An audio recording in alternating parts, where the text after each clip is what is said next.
In our first video on the history of the Sith, we told the stories of a species of vicious sorcerers and a sect of fallen Jedi, two groups whose fates intertwined in 6900 BBY.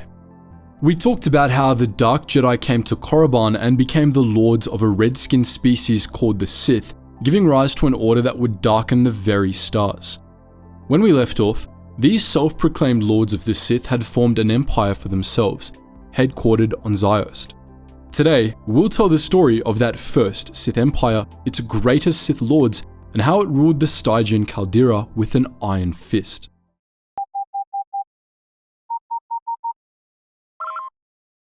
Attention, Sergeant on deck!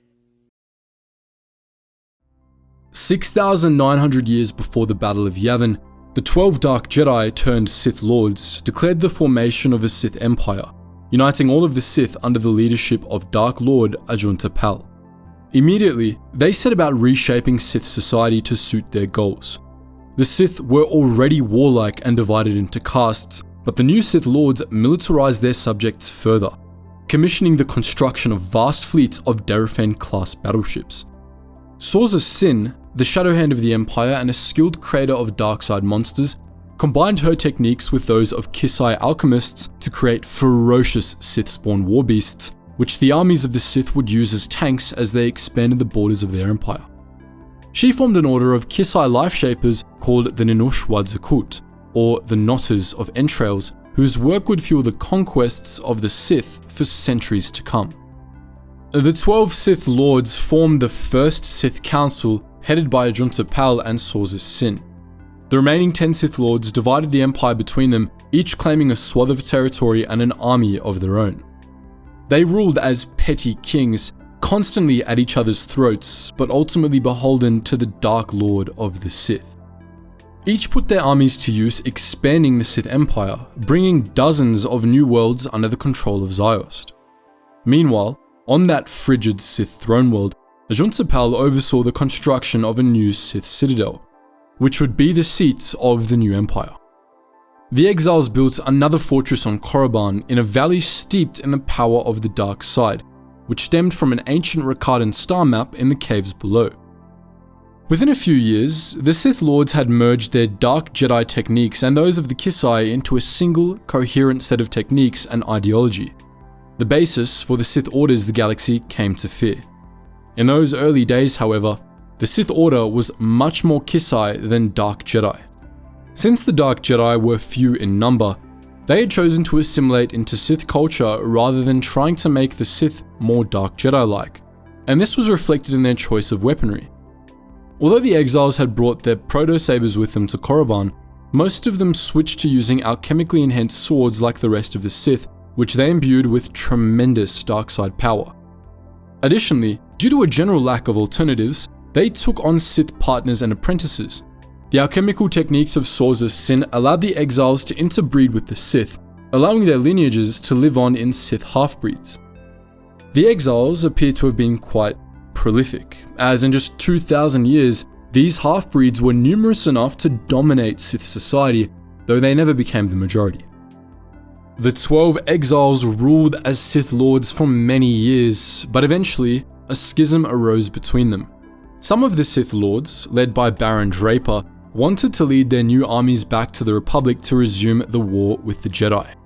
Ajunta Pal and the others were against this course of action, as they didn't believe the Sith Empire was strong enough yet, but Draper and his followers set out with a war fleet anyway, never to return. They seem to have been destroyed by the First Republic fleet they encountered, accomplishing little apart from informing the Republic of the existence of a Sith Empire out in unknown space. Soon afterwards, the Sith lost the routes back to the Republic, and they would make no further attempts at revenge for 2,000 years. The loss of Draper and his followers left seats on the Sith Council open, which, for a time, were filled by Sith purebloods, as the Sith species would soon be known. These successors had been trained as apprentices by the Sith Lords, and they would go on to train apprentices of their own, allowing the techniques of the Sith Order to spread across the Empire. It wouldn't take long for the seats of the remaining exiles to be filled by second-generation Sith Lords as well. As the exiles grew older, they spent increasing amounts of time in their fortress on Korriban, reveling in the dark side power of the star map. There, they began to grow suspicious of each other, and this ultimately led to plots, assassinations, and infighting. Eventually, a battle broke out in the Korriban fortress that caused the whole structure to collapse, killing Ajunta Pal and the remaining exiles. The first Sith Lords had destroyed each other. They were laid to rest in elaborate tombs on Korriban. Ajunta Pal's tomb was the largest, built in the very valley where the exiles made their fortress, the first of many tombs in what would be known as the Valley of the Dark Lords. For centuries, the Sith Empire steadily expanded, becoming stronger and wealthier, ruled by a mix of purebloods and half-breeds. In this time, it was regularly hampered by infighting on the Sith Council, which stymied the Empire's expansion and wasted its strength in many small civil wars. The result was an endless cycle of growth and infighting which persisted until around 6000 BBY when the Dark Lord Tulak Hord came to power. Known to history as the Lord of Hate and Master of the Gathering Darkness, Tulak Hord was one of, if not the most powerful of the ancient Sith Lords. He was skilled in many rare dark side techniques, most notably an obscure Sith ritual that allowed him to feed off the power of his enemies during battle. Hord was also a brilliant tactician and a ruthless conqueror, but he was perhaps most known for his skill in lightsaber combat. Tulak Hord was one of only a few ancient Sith Lords that preferred a lightsaber to an alchemically enhanced sword, and he was by far the greatest lightsaber duelist of the ancient Sith, pioneering techniques that the Sith would use for millennia. When he became Dark Lord of the Sith, Tulak Hord began a campaign of conquest that more than doubled the size of the Sith Empire. With his loyal Dashade servant Kemval at his side, he crushed opponents on more than 100 worlds, quashing rebellions on Yun and Chabosh and growing the Sith Empire to encompass over 120 worlds. He likely would have expanded further were it not for the Stygian Caldera, a ring of nebulae that surrounded Sith space, isolating it from the outside galaxy. The Caldera functioned as a hyperspace breakwater, making it all but impossible for the Sith Empire to expand beyond it. The ancient Sith were only able to establish major settlements on 3 worlds outside the Caldera.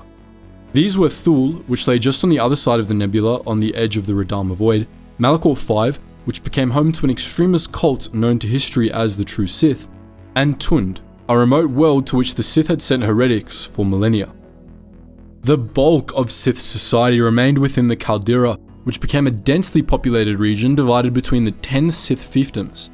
Apart from the capital of Ziost and the holy world of Korriban, important planets in the Sith Empire included Koriz, Athis, Svoltyn, Bar-Geba, and Folgai, rimwood of Ziost, Niskar, Relg, Kar-Delba, Kreis, and Chodos in a loop between Ziost and Korriban, and Begerin, Kalsanor, Ashas Ri, Jaguada, Dramund Kars, and Bosthera in the heart of Sith space. For decades, Tulak Hord ruled all these worlds with an iron fist. Ever suspicious of challenges to his power, he kept many of his techniques secret, regularly assassinated potential rivals, and trained only one apprentice, Orton Sella. However, despite Hord's best efforts, he was ultimately betrayed and killed by his own apprentice, who attempted to usurp the title of Dark Lord of the Sith. Due to Hord's ironclad grip on power, his death left a massive power vacuum, sparking yet another long period of infighting in which the strength of the Sith was wasted in civil wars. Even as the great Tulak Hord was laid to rest in the Valley of the Dark Lords, his accomplishments were undermined by those clamoring to be his successors. The constant cycle of growth and infighting resumed and lasted for several more centuries. Due to the Stygian Caldera, however, the Sith Empire's expansion was greatly limited, leading to more infighting than growth between 6000 and 5100 BBY. It took another great Sith Lord to bring this chaos to an end. This Sith Lord was Marka Ragnos, an immensely powerful Sith half-breed known for his burly build and political cunning. He had used manipulation and force in equal measure during his rise through the Sith ranks, and his skill was such that, when the reigning Sith Lord died in 5100 BBY, Ragnos was one of 2 candidates to replace him. The other was a Sith Lord named Simus, who fought a duel with Marka Ragnos for rule of the Sith Empire. Ragnos won, but through arcane Sith techniques, Simus survived, albeit as a disembodied head. Despite his survival, Simus conceded to Ragnos, allowing him to become Dark Lord of the Sith. In exchange, Ragnos had a glass case created to keep Simus alive and allowed him to stay on the Sith Council, where Simus became greatly respected for his wisdom. Marka Ragnos reigned for 100 years, and like the Dark Lords before him, he ruled with an iron fist. This period was known as the Golden Age of the Sith. For under Marka Ragnos, the Sith Empire experienced unprecedented prosperity. Ragnos kept the Empire stable by pitting would-be usurpers and troublemakers against each other, allowing them to harmlessly destroy themselves without weakening the Empire as a whole. In this manner, Ragnos also eliminated all threats to his rule, much as Tulak Hord had. The Golden Age of the Sith lasted until 5000 BBY when Marka Ragnos died, apparently of natural causes. With his death, 2 new Sith Lords eyed the throne on Ziost, each of them with very different visions for the Sith Empire. One was the conservative Ludo Kresh, who was cautious and sought to preserve the strength of the Sith. The other was Naga Sadow, an expansionist who wanted to begin a new age of conquest. They didn't even wait for Marka Ragnos' tomb in Korriban's Valley of the Dark Lords to be sealed before drawing their swords on each other. But their battle for control of the Empire was brought to a sudden stop by the appearance of Ragnos' spectre. The ghost reminded Kresh and Sadow of the history of the Sith Empire and warned that the future of the Sith was uncertain. A time of great change was at hand. What he meant soon became apparent, for even as this spectre vanished, for the first time in nearly 2,000 years, an alien starship appeared in the skies above Korriban. But that's a story for another time, namely when we continue our series on the history of the Sith Empire. But what do you think? Have you enjoyed the series so far? Who's your favorite of the ancient Sith Lords? Let us know your thoughts in the comment section below, and as always guys, thank you so much for watching, and I hope to see you in the next video.